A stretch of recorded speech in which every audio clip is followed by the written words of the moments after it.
Mommy made me mash my M&Ms, yum, yum.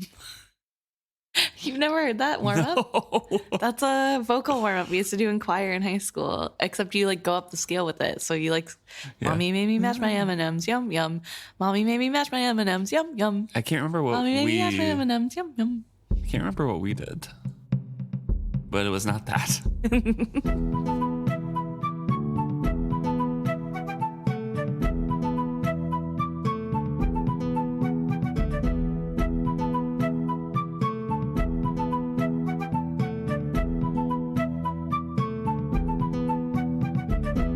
Welcome back to another episode of Is Fitz Happy? I'm Luke. And I'm Emma. This week we're discussing Chapter 11 of Ship of Magic, Consequences and Reflections. We start off with Althea. I think Althea for the whole chapter? Yeah, I believe you're right. One of the few chapters, maybe the first one, that's only one perspective besides epilogue of... I think the Ronica chapter when Ephron's dying is just her. Oh, I thought that switched halfway through. Maybe. Either way. One of the few in the beginning here that is one perspective. Yes. And a comment before we started recording here said Emma thought this chapter was boring. Yeah. I don't know. I guess because the last two chapters, I was so like... So many arguments. There's so, yeah, and there was like so much going on. I was like racing to finish the next page. And then this one, I'm kind of like, this feels a lot like legal talk. I don't care. Speaking of, we do have Althea in the room of the advisor that helped Ronica draw up the legal papers, Kurtel. He was their family's old advisor friend, and when she first walked in, he kind of seemed to be expecting it because he got down, scrolls already ready to go and was ready to answer questions that Althea might have about the decisions that had been signed away. And there is a provision in there that's, according to Kurtel, pretty standard stuff that says anyone who disputes this last testament is automatically excluded from benefiting from it. So basically, can't really contest it in court or whatever they do. So everything is pretty much signed over to Keffria. Right. And Althea's really struggling with this knowledge. She still can't get over the idea that her father must have been tricked into this and that she does not want to live on the charity of her sister, that is not something she's willing to do. And so she's going to try to fight it. And Kurtel has to tell her that he doesn't believe there was any coercion done. He doesn't think that Ronica tricked Ephron into signing this. And that kind of hurts worse. Althea kind of sets him up with the trap question of, well, do you think this was Ephron's wish? Right. To see it this way? And he answers immediately like, no, I don't think he saw this is how it was going to turn out eventually. Then he pauses, gathers himself, and he's like, but he was of sound mind and was not coerced when he signed it. Right. And that he was just convinced that this would be a good idea. And that is kind of sad to think about, that Ephron really didn't think that any of this would happen. There's no way he foresaw this much strife in the family.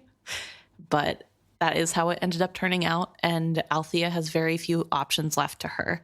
She does ask if swearing something before Saw is legally binding, because when she left the household last, we saw that right before she left, Kyle swore on Saw's name that if she could Did you almost forget his name? Yeah. Oh my gosh. He was out of your mind. Truly. But Kyle swears to Saw that if she can get a ship's ticket, he'll give her the boat to own, and with all the debts included, but still has promised on Saw that he'll do it with 3 witnesses. And Kurtel tries to say, well, it really depends, because if you say something in anger at a bar, like, I swear to Saw I'm going to kill you, and you're drunk and angry, that's not legally binding. But with witnesses, and this doesn't seem like a drunken fit of rage, this is something that he can do, which does take a little bit of wavering, because technically it's not his boat to give away. But Keffria ceded all ownership over to him. Right. Yeah, so But he says as long as Althea can get witnesses, then she can actually bring it to court because it's going to go in front of the old traders and they like tradition. So Yes. You'd end up before the Traders' Council, but yes, I think you'd win. They're conservative. The old customs count for much with them. An oath sworn before Saw would have to be legally honored. You have witnesses to this, at least 2? Althea leaned back in her chair with a sigh. 1, perhaps, who would speak up for the truth of what I say. The other 2, I no longer know any more what I could expect of my mother and sister. Kurtel shook his head. Family disputes such as these are such messy things. I counsel you not to pursue this, Althea. It could only lead to even worse rifts. I do not believe that it could get any worse, she observed grimly before bidding him farewell.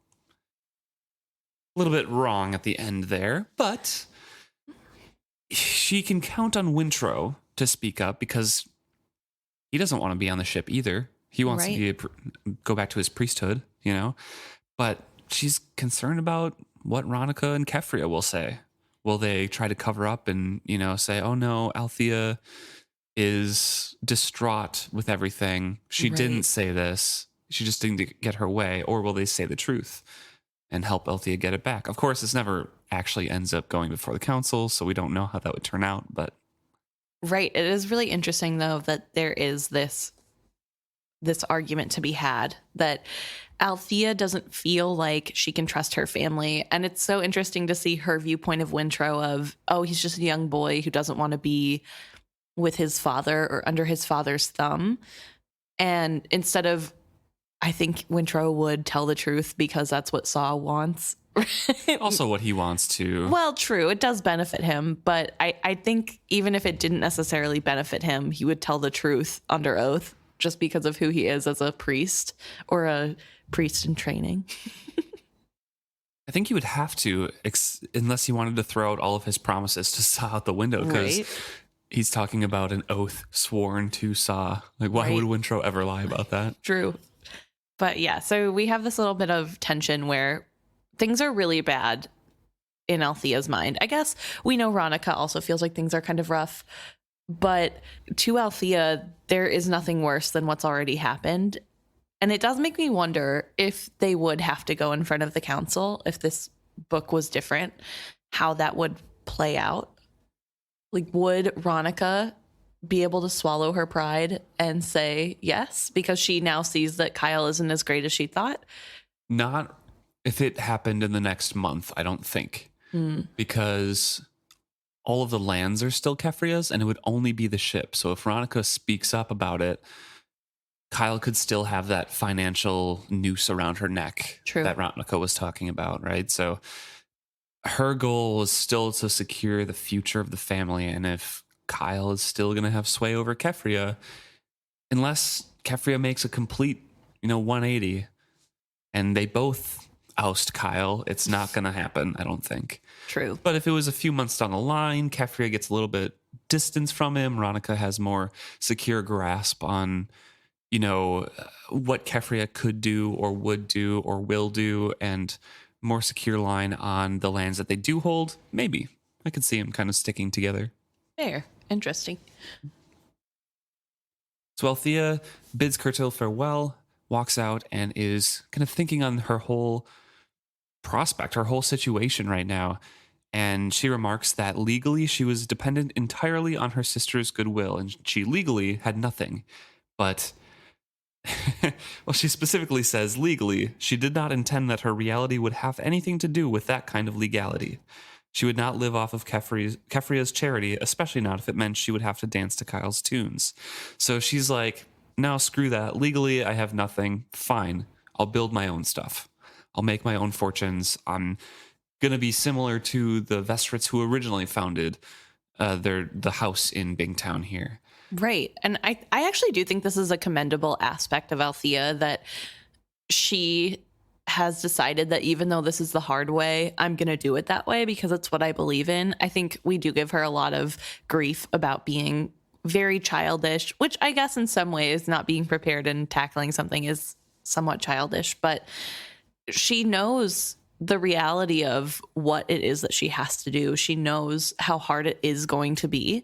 And she's deciding that if she can't make it that way, then she deserves to starve because her father gave her all the information she needs to survive. Yep. And I don't know. I think that's really admirable of her. So she commits to doing this plan and trying to confront Kyle before the Traders Council to get Vivacia back. Right. She heads her way down to the dock to talk to Vivacia, and she's remarking on the differences between wearing a dress and her regular sailor's outfits. Everyone seems to ignore her as a lady of Bingtown because she's not a sailor. No one's calling out hello. And she is also dressed a lot nicer than she normally does near the docks. So she looks like a respectable trader's daughter because she wore this as a little bit of an apology to her mother in the morning for how she acted the night before. And she didn't really think about it being the only thing she would have to her name right now. She had chosen the simple dark dress and laced sandals that morning as a partial apology to her mother for how badly she had behaved the night before. She had little expected that it would become her sole fortune as she set off on her own into the world. And she's walking down the docks and she's just kind of, with that newfound sense of confidence and like, I'm going to do this, it slowly starts getting stripped away. She's just thinking more and more about doubts, things that can go wrong, about how she's even going to get on a ship, who would let a woman be a part of a crew. I mean, they're not rare, she says, right, but they're not common either.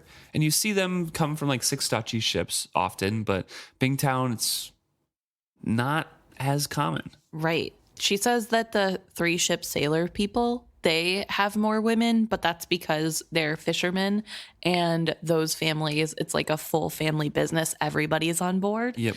But really, the Bingtown people, who she's considering the OGs, the original Bingtown people, are the ones who don't really have very many women on board. And she talks about how it's going to be really hard for her if she does go down this path because as a woman, she has to prove herself as tough, if not tougher than her male counterparts, that there's already that stacked against her. Yeah. And that's a, real thing too, getting pulled from the From world. real life.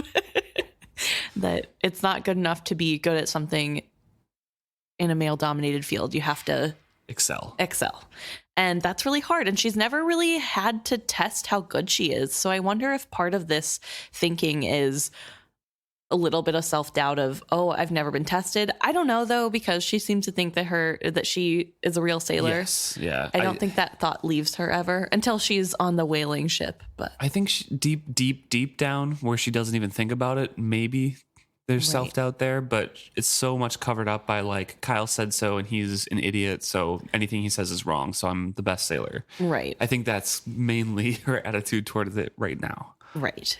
But she does have the obstacle of being a woman, and right now all she has to her name is a dress, which will not be helpful on board. She cannot wear that dress on board. Right. And so she is kind of struggling thinking about what the next steps even look like. But she eventually gets to Vivacia alongside her, sees her kind of closed eyes and almost sunning, and reaches out and greets her. And Vivacia, of course, greets her back because she knows Althea. And with Althea touching the wood, the hull of the ship, she can tell that, quote, already her ship had a much greater sense of self. She could speak to Althea and still keep awareness of cargo as it was shifted in her holds. And, Althea realized with a pang, she was focusing much of her awareness on Wintrow. The boy was in the chain locker, coiling and stowing lines. The heat of the tiny enclosed room was oppressive, while the thick ship's smell all around him made him nauseated. The distress he felt had spread through the ship as a tension in the planking and a stiffness to the spars. Here, tied to the dock, that was not so bad, but out in the open sea, a ship had to be able to give with the pressures of the water and wind. So that little paragraph tells us a lot about the relationship between Vivacia and Althea already. Right. I mean, Althea's not lying when she says she has a bond that no one else can really understand at this point. Her father probably could, but no one else, because no one else has really sailed on Vivacia before. Right. And they haven't spent the time So just a touch immediately gives the same kind of sense that Fitz has with Night Eyes almost. Yeah. And that's to Wintrow. She can tell that Wintrow is feeling uncomfortable and like the ship smell is Making him queasy. And all that stuff just by touching Vivacia, who has another link, a burgeoning link with Wintrow. Right. And I think what's really interesting about this chapter is that it kind of shows that Althea isn't wrong. There is a bond between her and Vivacia, but there is also a bond between Vivacia and Wintrow.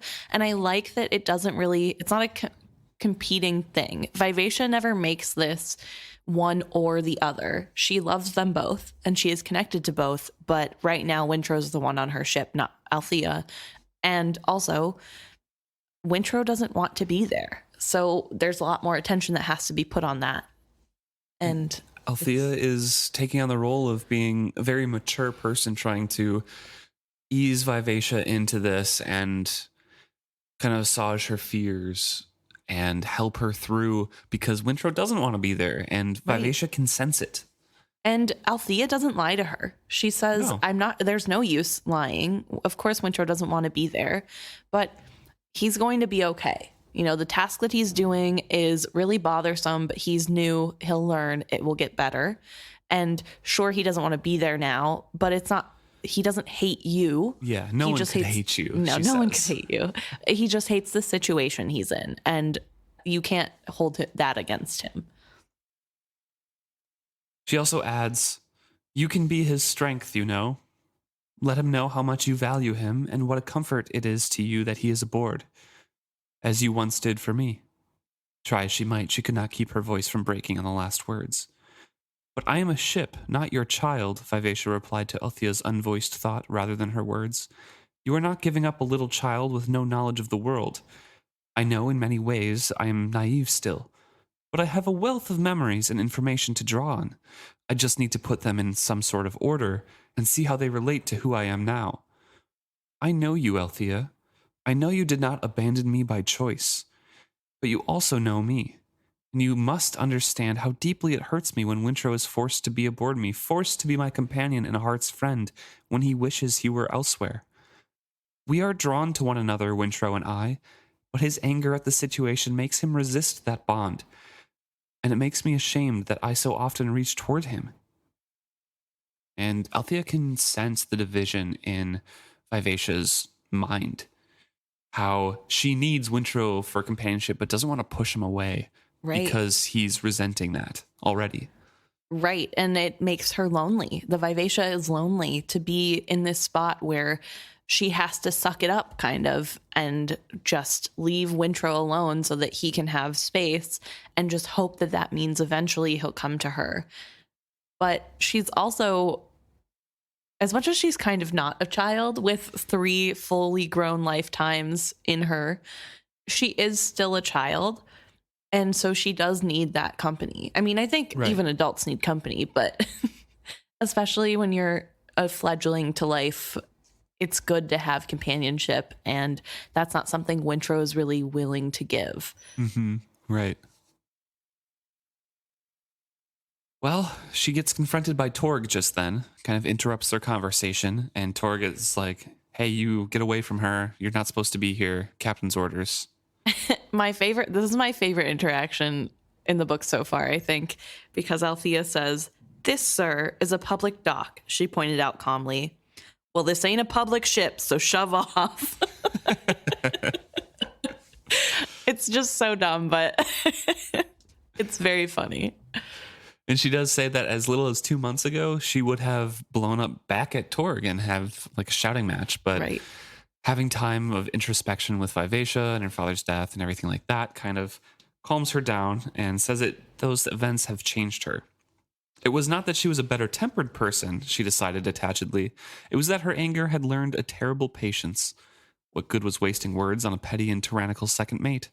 He was a little yapping dog. She was a tigress. One did not waste snarls on such a creature. One waited until one could snap his spine with a single blow. He had sealed his fate with his mistreatment of Wintrow. His rudeness to Althea would be redeemed at the same time.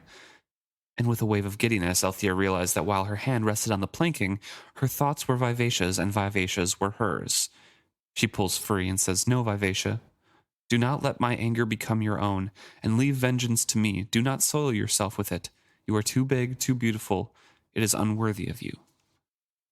Or we continue that conversation. We can kind of see the transition that catches you off guard because it's pretty natural. Yeah. But happens a lot in the Farseer trilogy.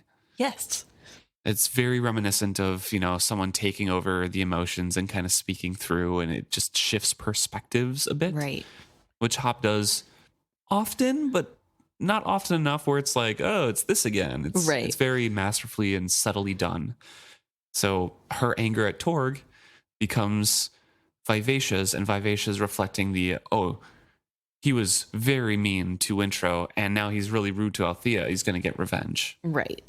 And I think it's really interesting because we do see this temper of Vivacia's starting to show that she is kind of someone who is holding grudges and not this innocent little baby that Althea thinks she is.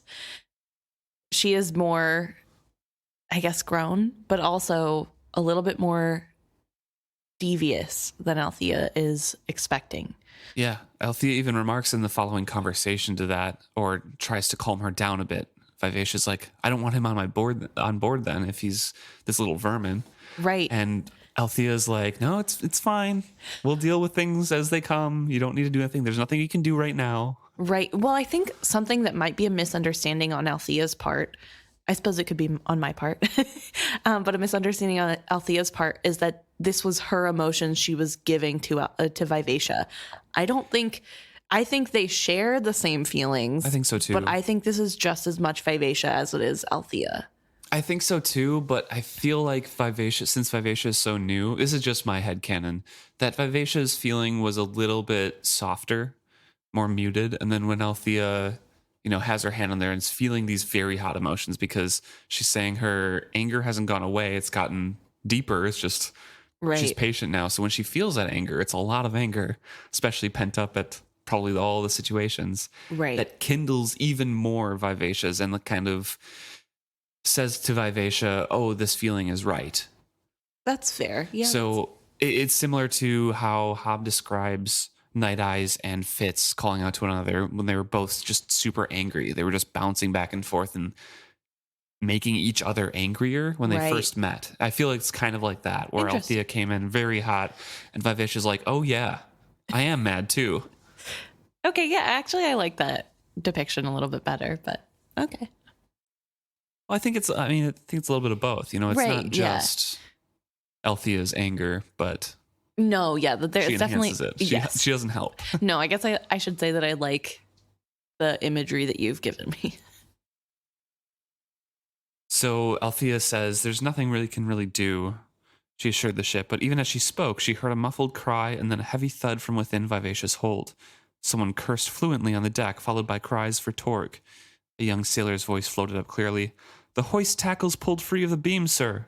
I'd swear it was set sound enough when we started work." Torg's head disappeared, and Althea heard the sound of his feet running across the deck. The unloading was ground to a halt, and Vivacia says, "That should keep him busy for a time," Vivacia observed sweetly. And Althea's kind of concerned about this. She's like, "Well, I do have to leave, actually." Because she doesn't want to encourage this or even think that Vivacia would undo some of the knots and maliciously work against the crew already. Right. No, it is really interesting to have this whole conundrum Althea is facing. She is realizing that she doesn't want to know if that was something Vivacia did on purpose, that if she rejoins Vivacia now, she will have a definite answer, and it would be way harder to live with the knowledge that Vivacia is doing something out of rage than it would be to just say, "Oh, maybe it could be." Exactly. And so she needs to get away from that feeling. And I feel really bad for her. I mean, clearly she wants to be with Vivacia, and we don't know. Maybe Vivacia would do better with Althea there, but kind of right now feels like Althea is just kind of enhancing the anger and making things a little bit worse, even if she's trying to help. think she would do better than what actually ends up happening Yeah, to her. fair, true. That's good. You know what? You're right on that. But I don't know. Yeah. There's a part where she kind of thinks of that too a little bit later in here. But right now they're saying their goodbyes and basically saying, I can't believe I'm going to sail off without you. And Althea's like, I can't, it's going to be hard to stand on the docks watching you leave, but at least you'll have Wintrow. And Vivacia instantly turns back into the young, distressed, very distressed person and says, who hates being with me? Vivacia, you know I can't stay here, but I will be back. Know that I am working on a way to be with you. It will take me some time, but I will be with you again. Until then, behave yourself. I suppose, Vivacia sighed. Good. I will see you again soon. And then she turns and hastens away. And with Althea turning away, she's having all these thoughts about, like, I don't want to know if Vivacia did it. And I don't want Vivacia to know my feelings on her, of how jealous I am of Wintrow, of maybe me suspecting that Vivacia did this, a bunch of different things. Right. She wanted to be strong for Vivacia. And she's hoping and praying to Sa fervently that the ship would not attempt to right things on her own, to take justice into her own hands, and is trying to portray the confident, I will get you back. It'll just take a little bit of time. Behave until then. Don't worry about it. Right. And I think this is so interesting because I don't know if Althea has ever had to play this role before. I don't know if she's ever been put in a position where she needs to be the caretaker.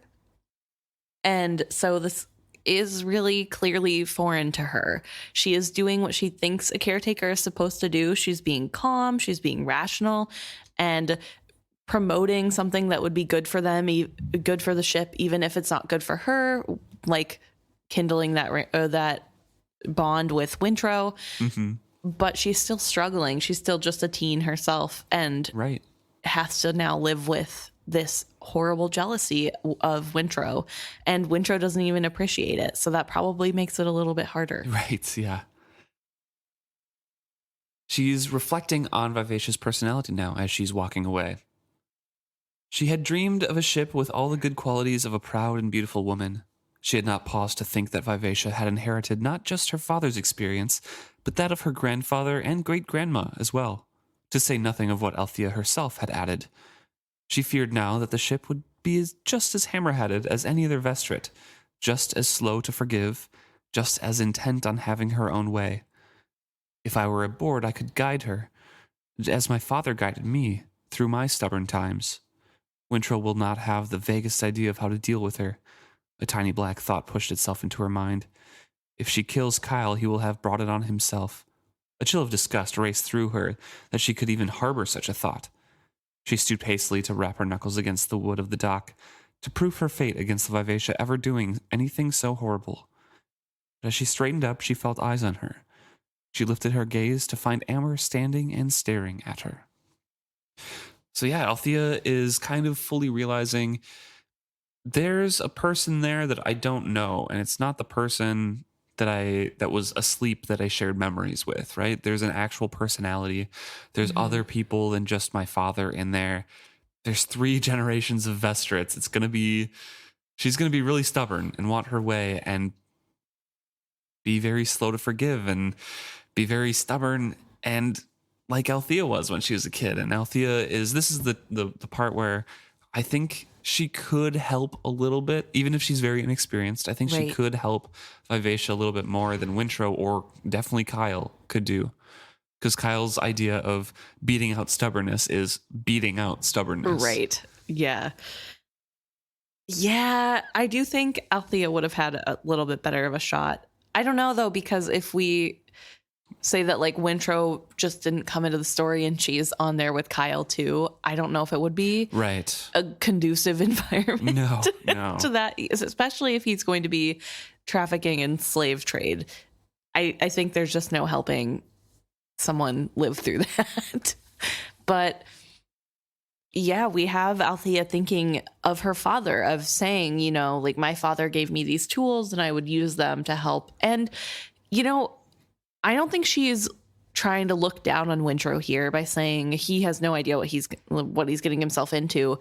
I think that's just a fair thing to say about a 13-year-old. Like 13-year-olds don't know how to handle like raising a child.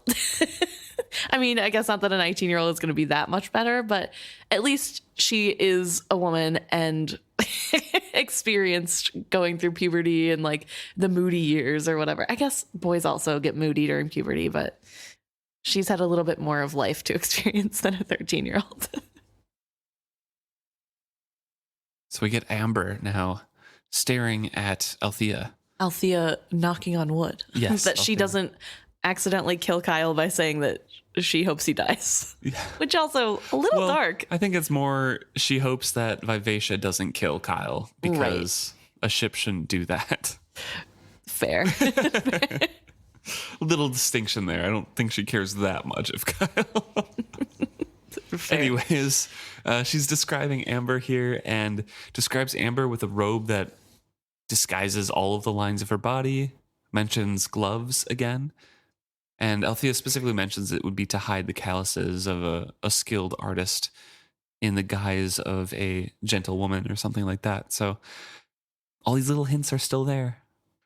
But she's just staring at Althea. I think the most fool thing about Amber is the way that she is described in this moment of she stood still as if unaffected by all of it, as she were enclosed by a glass bubble.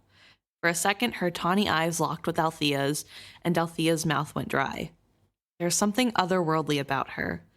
All around her, folk came and went on their business, but where she stood, there was stillness and focus.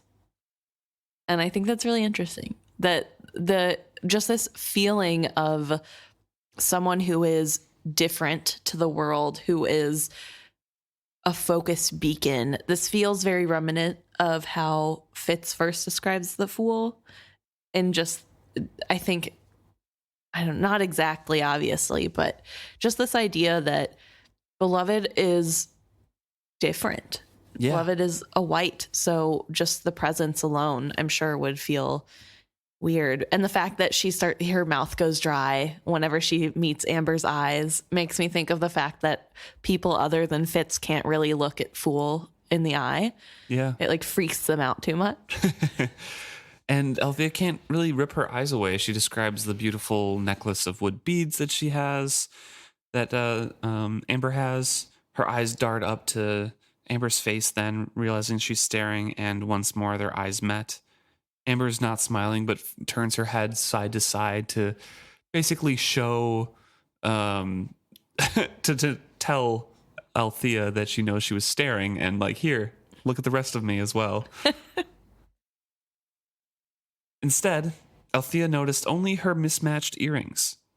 She wore several in each ear, but the ones that drew Althea's attention were the twisted serpent of gleaming wood in her left ear and the shining dragon in her right. Each was as long as a man's thumb, and so cunningly carved she almost expected them to twitch with life. Althea suddenly realized how long she'd been staring. Unwillingly, she met Amber's gaze again. The woman smiled questioningly at her. When Althea kept her own features perfectly still, the woman's smile faded to a look of disdain. That expression did not change as she set a slender-fingered hand to her flat belly. As if those gloved fingers had touched her own midsection, Althea felt a chill of dread spread through her. She glanced once more at Amber's face. It now looked set and purposeful. She stared at Althea like an archer fixing his eye on his target. In all the hurrying, busy folk, they were abruptly alone, eyes locked, impervious to the crowd.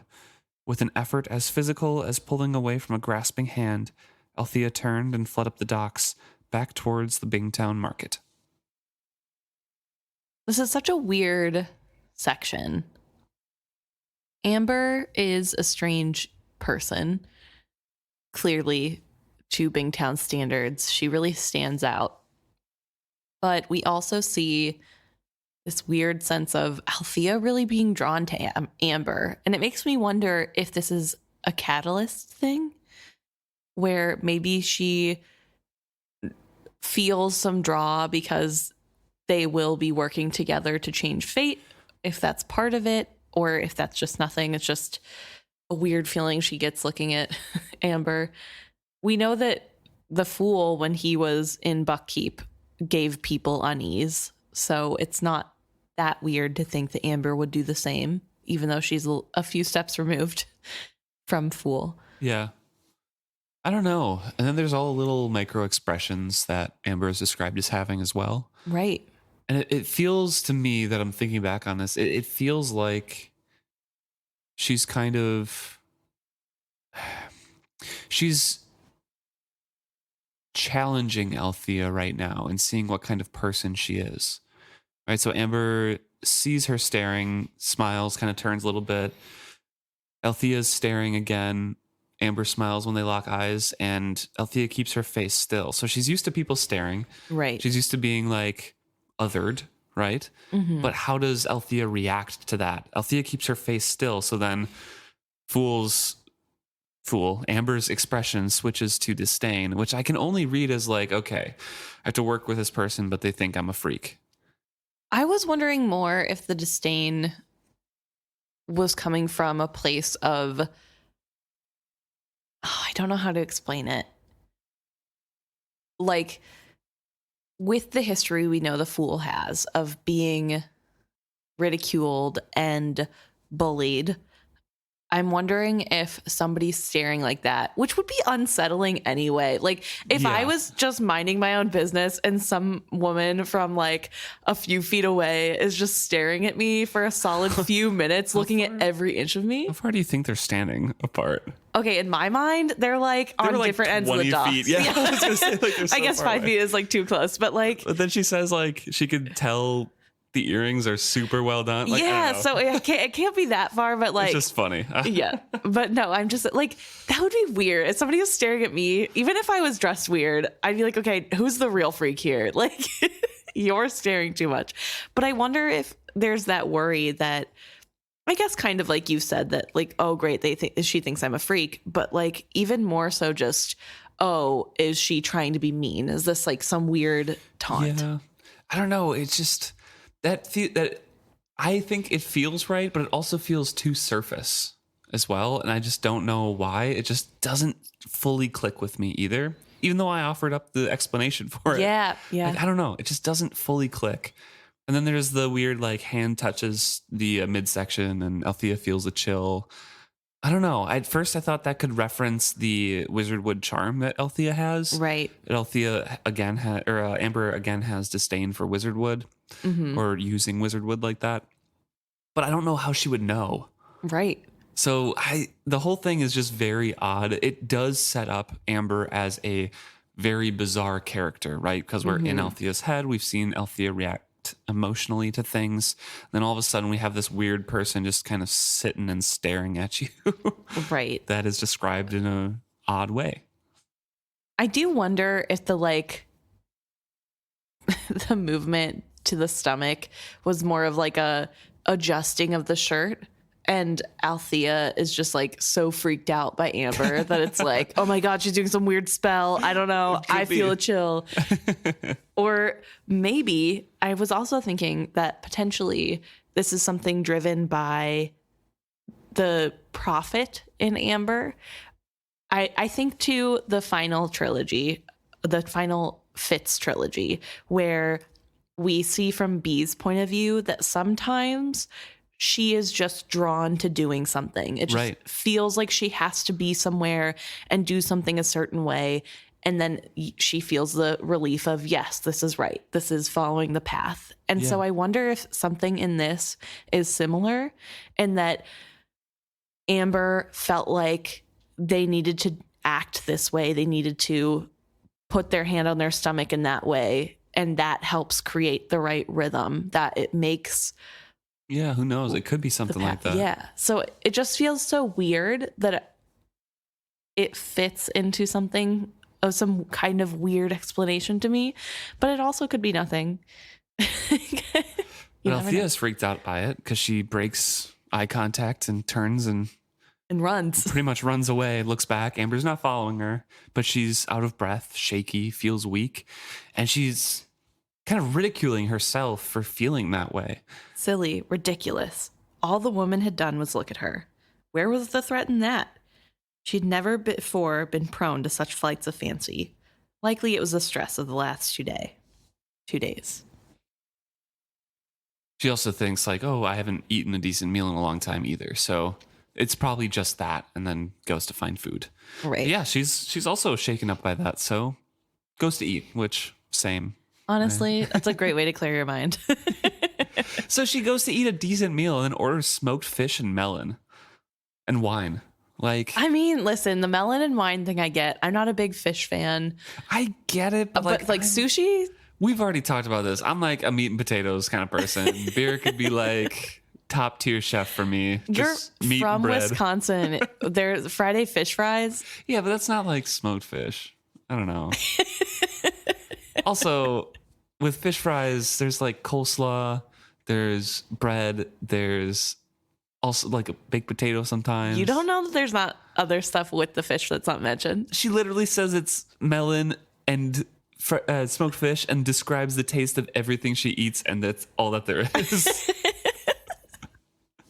Okay, touche. It is kind of weird that melon is her side, but melon is really good. Melon so is good. Yeah, I don't, you know. It's just a weird pairing to me personally. I wonder what kind of fish it is. Do you think, okay, this is like so lame. Do you think Robin Hobb, when she was writing this, was like, a nice smoked trout? Or like, do you think she's just like, smoked fish sounds right? Like, do you think she thought about that detail and just didn't put it? Or she probably thought about the detail, but probably just like her own preferences. Doesn't really need to include it because she lives in Washington and has lived in Alaska before. So she's definitely had fish a lot, I would guess. Right. Or seafood of some sort. So fair enough. I don't know. Just random things I think about when reading this book is like, I wonder if I'm thinking too hard on something that Robin Hobb herself is really just was like, okay, here's a small detail. I don't know. Yeah, maybe she doesn't have anything because I remember in the Farseer trilogy, she mentions a description of fish, but never calls the fish a name. And we thought like, oh, maybe it's a rainbow trout or maybe it's a whatever. Yeah. So I feel like either one, she doesn't want to come up with weird names for fantasy fish. Two, she doesn't want to insert real life fish into her world for feeling out of place. Fair. Or three, fair. It really doesn't matter to anything in the story. It matters to me. So Robin Hobb, if you're listening, please email in. What fish were you thinking of? If we go to a con and and Robin Hobb has a Q&A, I hope you ask that. So in Ship of Magic, chapter 11, Althea's really torn by a decision and she goes to eat. She orders smoked fish and melon. What kind of melon, and more importantly, what kind of fish was she eating? I need to know because it will ruin my immersive experience if I don't. Well, anyway, that's what Althea eats. As little detail as we know, that is what she has. And she's really starting to think about her situation more. Yeah. Thinking about the things that she owns and what if she could go back to gather some things from her room at the Vestrit household. And she's ultimately decides, no, I don't know what Kyle would do. I don't want to be seen as if I'm running with my tail between my legs going back there for anything. I've made a decision. I have to stick with it. She does specifically think that Kyle might try to lock her up for a week if she doesn't, which is spot on. Yep. But she also mentions that at the beginning of the day, out of habit, she put all of the money that she had in her room into her pockets. So she isn't cashless. She does have money on her person, but she doesn't really want to use that on this meal. Yep. She only has so much. And she didn't really think about it before she came here and started ordering food or whatever. Right. So she just went somewhere she knew. She uses her signet ring to send the bill to her house, basically, and says, oh, well, that's the last time I'm probably going to be able to get away with doing that. So kind of wish I had thought of it before, so I ordered better food, but it's fine. The melon was crisp and sweet, the fish moistly smoked, and the wine was, well, drinkable. She'd had worse before and would no doubt have worse again. She just had to persevere, and things would get better with time. Which I think is a really funny line to come after. The food was fine. But honestly, I don't know. Food critic Althea, I'd listen to her ratings. So she's finishing up her wine. She's finishing up her meal. And the second wave of grief hits her. The first part of it where she's like, oh my God, my father is dead. What happens now? and there's a scramble. There's how are things going to fall into place, what's going to go on. And this wave, the new idea that just comes to her is he's not going to come back. Right. He's still dead. He's still going to be dead. Even if things kind of pan out, whatever, he's not going to come in and congratulate me. He's not going to come in and fix things if they go wrong. Right. He's gone. This is a new normal that she has to deal with. Right. And she says that even if everything else gets better, that part of her life never will. And it is such a sad, poignant thing. And it is kind of just dropped in the middle of nowhere. Like I think grief kind of does happen to everyone in real life, that it's just that moment of, oh, this isn't, I'm not going to wake up tomorrow and this will be different. This is just how it is now. And learning to get through that, to get over that hump of, oh yeah, like this isn't just dad is sick and I can't talk to him right now. He just isn't here. And with that deep loss in her head, she's like, well, no one else can try to fix this except for me. She doubted Kefria's ability to manage the family fortunes. Kefria and her mother might have handled things well enough, but Kyle was going to be stirring the pot too, leaving herself entirely out of the picture. How bad could things get for the Vestrits? They could lose everything, even Vivacia. She goes on to recall a memory that she has that, a family losing their live ship has never happened before, but it got very, very close for one family, and kind of thinks on them. They got into a huge amount of debt, and even the creditors had pretty much said like, hey, we're going to buy this ship. But the last voyage, the last minute, the son was able to pull out a huge profit and basically save it for the family. Yeah, and this is the Devouche, yeah, the Devouche family, and they had almost sold their son, the one who got the profitable run, to servitude on the boat for the rest of his life as part of the way of getting out of this. So that was really the closest thing that anyone has seen to a live ship almost being lost. And Althea says somehow she can't see Kyle in that role as the hero that makes a giant profit and saves the ship. Right.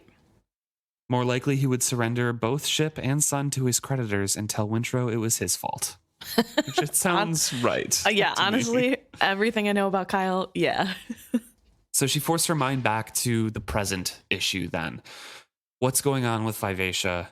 The ship was newly quickened, and live ship lore claimed that her personality would develop over the next few weeks. All agreed there was no predicting what temperament a ship might have. A ship might be markedly like its owners, or amazingly different. Althea had glimpsed a ruthlessness in Vivacia that chilled her. In the weeks to come, would that trait become more marked, or would the ship suddenly evince her father's sense of justice and fair play? She thinks of Kendry, a notably willful ship that loves sailing in warm weather with spice and hates being sailed in cold weather. Yeah. And will be like a lead ship. Yes, basically drags the whole ship slower than it needs to if it has to go to the Six Duchies. But also like pretty much sails himself as he's going to Jamalia. Yes. With spice in the hold. Yeah, he's very willful, which is kind of fun to think about, just the personalities of the ships. Yeah. So in all, it's an example, yes, willful, but it's not always bad. And then she has the thought, unless the ship goes mad. And then her thoughts move to Paragon. The greed of the owners had created a mad live ship and brought death and destruction on their family line. The Paragon had been but one lifeline that Udo Ludluck assumed command. All said, Udo's father, Paul Wick, had been a fine trader and a great captain. Of Udo, the kindest thing that could be said was that he was shrewd and cunning and willing to gamble. Yeah. So we were wrong about this, actually. In our last time we were talking about Paragon, we said 2 lives quickened him. That is incorrect. He had 1 lifetime before Udo came on board. And with Udo's final trip, it was with his son, Kerr, as well. Yes. With a storm or whatever happened, probably a storm. Yeah. Would be my guess, because Udo was greedy and liked to overload Paragon, Yes. and they capsized, they died. He brought the remains back because they were tangled in the nets, but Paragon had quickened from the death of Udo and his son on board, and that's 3 lives total. Right. But before we get quite to that point, I have a couple things highlighted in this next section just about there were rumors that the unquickened ship was difficult to handle. And there's just a couple things of like, not many people wanted to be on Paragon, and most attributed that to Udo because he was harsh and he overloaded everything. Right. So it could be that, but I think it's also the Warring Dragons that Paragon is difficult to sail. Right. Well, it's interesting because this difficulty is before he's even awakened, that there's a feeling of unease on his deck even before he can speak, before the bad things, quote unquote, have already happened. So I think you're right. I think this could be due to the fact that there are 2 dragons kind of warring. But it is a really interesting thing to think about of how much of a live ship before they're quickened is still around. Like it was what Althea was feeling at the beginning of this book before Vivacia is quickened. Mm-hmm. Is that Vivacia or is that the dragon? Is there a difference? A blend? Yeah. Right. I don't know. But this story is incredibly sad how Paragon is quickened here. Setter, the wife of Udo, is kind of waiting for 6 months before Paragon comes back, kind of floating with his hull. He's upside down too, so he has been capsized, which means that his first coming into light or life, I suppose, was underwater. Yeah, and we know that live ships feel pain. I don't know if they need to breathe air. I don't think so. But because he tries to kill himself by drowning himself and it doesn't work. Oh, that's fair. I was going to say that would be pretty painful to like have to live through drowning every day for 6 months, but his masts are sheared away. He's upside down. He gets hauled in and tangled in the cargo net where the fish-eaten remains of Udo Ludluck and his son Kerr. The Paragon had brought them home. But perhaps most horrible of all was that the ship had quickened. The deaths of Udo and Kerr had finished out the count of 3 lives ended aboard him. As the water slipped away to bear the figurehead, the bearded countenance of the fiercely carved warrior cried out aloud in a boy's voice, "Mother, mother, I've come home!" Setter Ludluck had shrieked and then fainted.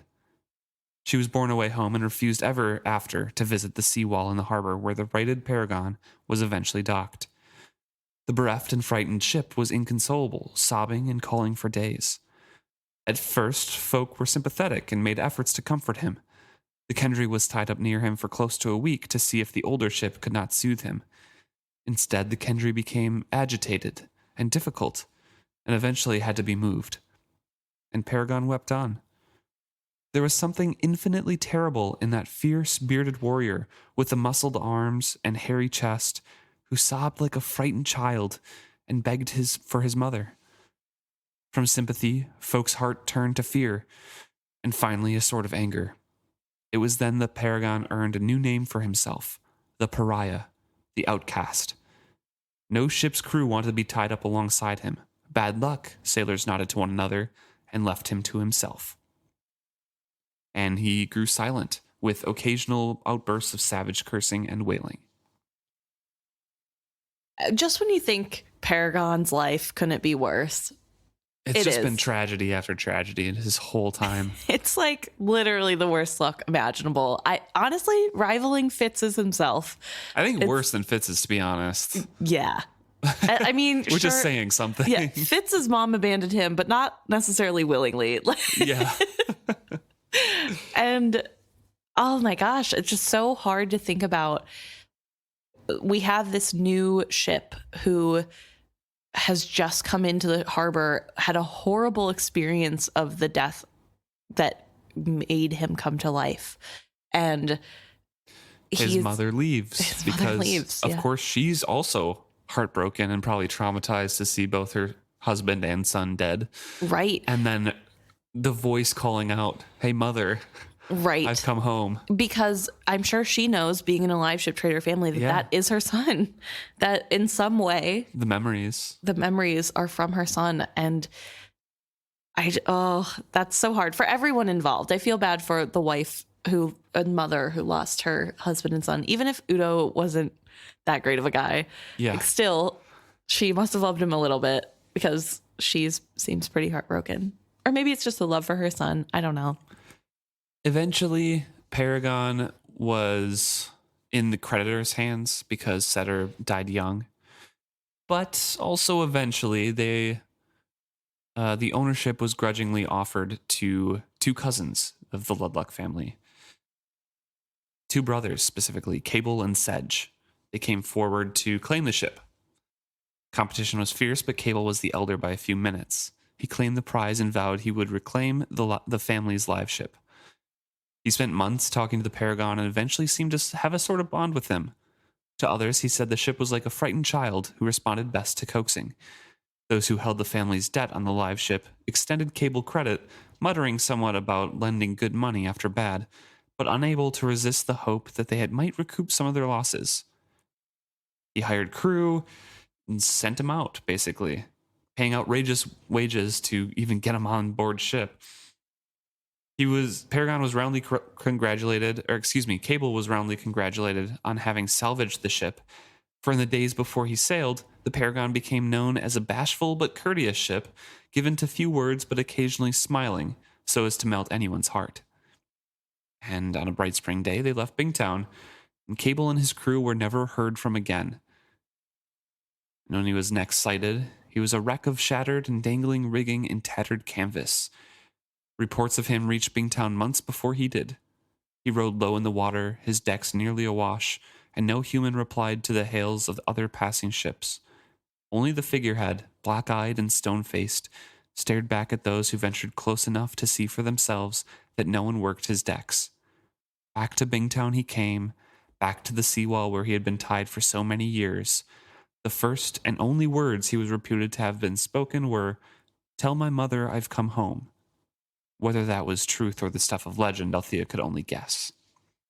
And so, second crew gone from Paragon.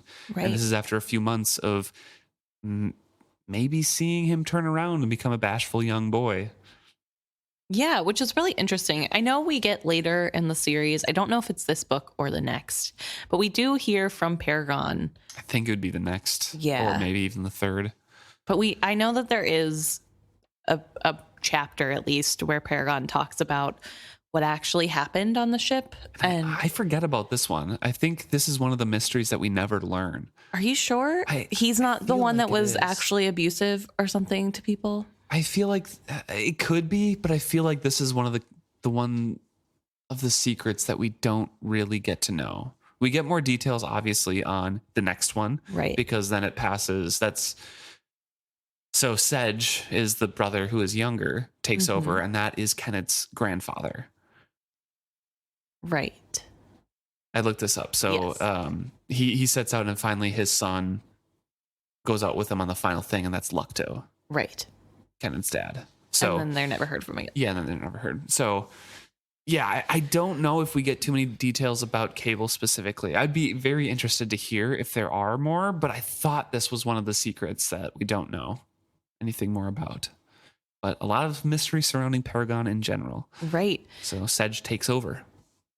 Right. And I do think it's interesting that we have this whole talk about of superstition, but how it's kind of true.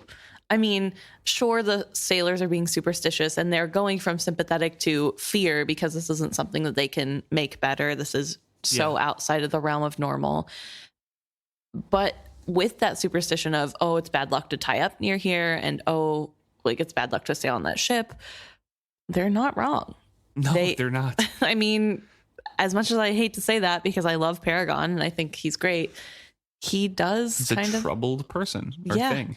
He does have a lot of death surrounding him. Well, we don't know that Cable died and his crew died. They could have dropped off at another port and he sailed off without them for all we know. Their bodies are never found. No, and the logbooks say that there's good weather and everything like that, and there's some cargo in the hold, but no life or no sight of remains on Right. ship. So don't really know.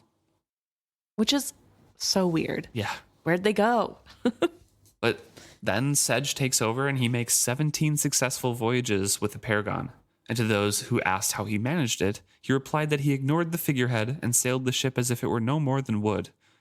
For those years, the figurehead of the Paragon was indeed a mute thing, glaring balefully on any who glanced his way. His powerful arms were crossed on his muscled chest, his jaws clamped as tightly shut as they had been when he was wood. Whatever secret the ship knew about the fates of Cable and his crew, he kept to himself. Althea's father had told her that the Paragon had been almost accepted in the harbor, that some said that Sedge had broken the string of ill luck that had haunted the ship. Sedge himself bragged of his mastery of the live ship and fearlessly took his eldest son off to sea with him. Sedge redeemed the note on his house and lands and made a comfortable living for his wife and children. Some of the ship's former creditors began to mumble that they had acted too hastily in signing the ill-omened ship back to him. So there was a thought in town that, well, luck is broken, 17 successful voyages. Sedge made enough money to even buy back the credits and basically own the whole ship again for his family and set up his family with a lot of money. He was making good money and eventually took his eldest son with him as well. But the Paragon never returned from Sedge's 18th voyage. It was a bad year for storms, and some said that Sedge's fate was no different from what many a mariner suffered that year. Heavily iced rigging can overturn any ship, live ship or no. Sedge's widow walked the docks and watched the horizon with empty eyes, but it was a full 20 years, and she had remarried and borne more children before the Paragon returned. Now, this is the part of the story where Sedge goes off with his son Lucto. Lucto is the one that pushes more for, like, pirate isles are cool. Let's make deals with them to get more money. Sets up the whole thing with Ygritte on Key Island. Right. Where they were staying, where they made like a small little port on Key Island. Lucto married a girl from the Pirate Isles, and Ygritte betrayed them. And then for those 20 years, that was Ygritte's ship. Yeah. And Kenneth was born there in Key Island and was on board. And eventually, Paragon is floating back after he tried to drown himself and goes mad from the serpents talking to him on the bottom of the ocean. Right. And has a wreckage where his eyes were because Kenneth was forced to take a hatchet to them by Ygritte, I believe. Yes. Because Paragon had seen where Ygritte had buried his treasure. I think it was. Mm-hmm. I could be wrong about other contexts, but I think that was the main reason. So he comes floating back to Bingtown. Once again, full side up. So he's upside down. Folk knew almost at once who he was. There were no volunteers to tow him in. No one was interested in writing him or finding out what had become of his crew. Even to speak of him was deemed ill luck. But eventually he became a hazard, and the harbor master had to send people out to haul him. So they hauled him as far up the beach as they could, and he is tied up there now, so the tides can't bring him back out. And they went aboard, and they discovered that he had suffered the harsh fate of the mutilation, and that there was a peculiar 7-pointed star, livid as a burn scar, marred his chest. And it was all the more terrible that his mouth scowled and cursed as savagely as ever, and that the groping hands reached out, promising to rend whoever came in reach of them.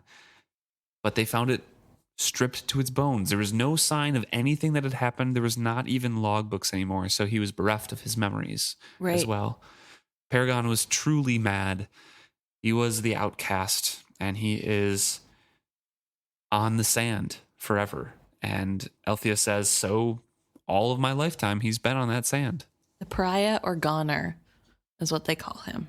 Mm-hmm. He was occasionally floated on exceptionally high tides, but the harbor master had ordered him well anchored to the beach cliffs So it's not going to break away and wash out to sea where he would become a hazard again. And nominally, the pariah was the property of Amos Ludluck now, but Althea doubted she had ever visited the beached wreckage of the live ship. Like any other mad relative, he was kept in obscurity, spoken of in whispers, if not spoken of at all. Althea imagined such a fate befalling Vivacia and shuddered. So she realized the boy comes back. She realizes she needs to wrap up her meal here and is thinking on I don't know how Vivacia is going to act. I don't know what personality she has. She thinks on the pariah, the paragon, everything that went wrong with that and doesn't want that fate to befall Vivacia. But she can't do much. Right. And sitting in this restaurant and mulling over other people's tragedy isn't going to help her at all. She leaves the tea shop, wanders around Market Street, and she says the more she tried to focus her mind on her problems, the more she could not decide which problem to confront first. She needed a place to sleep, food, a prospect of employment for herself, and her beloved ship was in insensitive hands and she could do nothing to change it. She tried to think of allies, but she couldn't think of anybody, and she cursed herself for not cultivating the company of other traders' sons and daughters. She had no beau she could turn to, no best friend who would shelter her for a few days. On board the Vivacia, she had had her father for companionship and serious talk, and the sailors for company and joking. And she didn't do anything to have friends at home. No. So she has no one to turn to. Yeah, she didn't really try to cultivate any relationships, romantic or not. And she talks about how, other than the sailors and her father, she also knows a few of the merchants and Curtil, but those aren't really people she can turn to in this sort of situation. You can't really go to a merchant and be like, hey, I'm homeless right now. Can I spend the night somewhere? You know? Right. Doesn't exactly look great. And then again, she says, nor could she go home without appearing to crawl. And there was no predicting what Kyle would do. So... Right. Which she nails on the head for locking her in her room. Yeah, she wouldn't put it past him, locking her in her room for a week. But she is very concerned about Vivacia, so eventually she's like, okay, I need to write a note to my mother to talk about Vivacia and have Ronica check on her. She could find little more to say except that she was concerned for the ship, that Vivacia seemed unhappy and restless. She asked for nothing for herself, only that her mother would visit the Vivacia herself and encourage the ship to speak plainly to her and reveal the source of her unhappiness. Knowing it would be seen as overdramatic, she nevertheless reminded her mother of the Paragon's sad fate. Althea rereads her missive, frowning at how histrionic it seems, and she told herself it was the best she could do and that her mother was the kind of person who at least would go down and see for herself. She seals it off and sends the lass on her way to deliver the note. But she looks up and finds herself that she's wandered to the Rainwild Street, where she is thinking on her father once again, that it was one of their favorite places to go, with all the wonderful and magical things there. Right. And she talks a little bit about her memories of the time she has spent in here, that they would go store to store and check out all the new exciting magical properties that had been brought in, the new items that had been found from up the Rainwild River. And it was exciting and they loved it. There was a wind chime that played a haunting melody whenever wind hit it. Yeah, not random, but... Yes, but an actual melody, Yep. which is really cool. There were tapestries and arts. There was... The Sovereigns marketed pearls in deep shades of orange and amethyst and blue, and vessels of cold glass that never warmed and could be used to chill wine or fruit or sweet cream. There was fruit even from up the Rainwild River that the oils from the peel would heal things. They would numb serious wounds. So like kind of anesthesia. Or no, that... Well, Yeah. kind of, because it also, if you eat it, will get you high, apparently. Yeah, an intoxicant with an effect that lingered for days. There's also toy shops there that You could find dolls with liquid eyes and soft, warm skin mimicking of a real infant, which is scary to me, and clockwork toys so finely geared that they would run for hours. Pillows stuffed with herbs that assured wonderful dreams, marvelously carved smooth stone that glowed with a cool inner light to keep nightmares at bay. And the prices were very, very dear and outrageous in Bingtown, but way out of price for anything out of port as well. But price was not the reason why Ephraim Vestrit refused to buy such toys, even for the outrageously spoiled granddaughter Malta. When Althea had pressed him about it, he had only shaken his head. You cannot touch magic and not carry away some of its taint upon you, he had told her darkly. Our forebears judged the price too high and left the Rainwilds to settle Bingtown, and we ourselves do not traffic in Rainwild goods. When she had pressed him as to what he meant, he had shaken his head and told her that they would discuss it when she was older. But even his misgivings had not stopped him from buying the perfumed gems that his wife had so longed for. When she was older. No matter what, that's not coming anymore. Right. So I do want to first say that the price for these items aren't just high in standard of what else is being sold in Bingtown. It's specifically mentioned that they're higher, sold for higher prices outside of Bingtown. So that's insane. And that even for Bingtown trader families, it's kind of pricey. You don't just like buy them all the time. Right. And I think that's really interesting to think about, that is what Kyle wants. That this is what Ephraim turned down. It's a lot of wealth. It is. It truly is. I mean, there's these wonderful magical things that are so out of this world, and they're not going to sell any of it. But he has a reason. He says that it's because you can't, use magic without it taking something from you. Still indulges Ronica with her perfume gems, though. Right, which is, yeah, whatever. I don't know. It's really interesting to me because I wonder if there's more to the blood plague than we know. Maybe, but I don't think they ever go into it. And none of the other traders seem to stop, Right, but that's why I'm wondering if there was something more. Like, possibly. I don't were think they we'll the first family to get it, and so he feels like it's more of his fault? He wasn't the captain, I don't think, was he? Well, his kids are the ones that died. Yeah, so. I know, but was his father still alive? Oh yeah, I suppose his father would still be alive because Althea. I don't remember. I do not remember. I think we sussed this out like 3, 4, 5 chapters ago, but I don't remember a month ago. Well, either way, like we know he how feels old like Althea was. He feels yeah. his family is responsible, right? That's the kind of thing. Like, we don't do this anymore. So that's the whole point. Well, right. But I guess that's just what I'm saying is like, yeah, it's his rule though. So I guess maybe they still were. I don't know. Althea would have been on the ship by the time when her grandfather died. It's only a few years later that she's on the ship. So it either happened those 4 years between when her grandfather died and her father was first starting to captain the ship, or it happened before then and he just was able to enact it whenever it was his turn. Unclear. Doesn't super matter. But we do have this nonsense of like magic comes with a price and it's too high and Ephraim isn't willing to pay it. I don't know.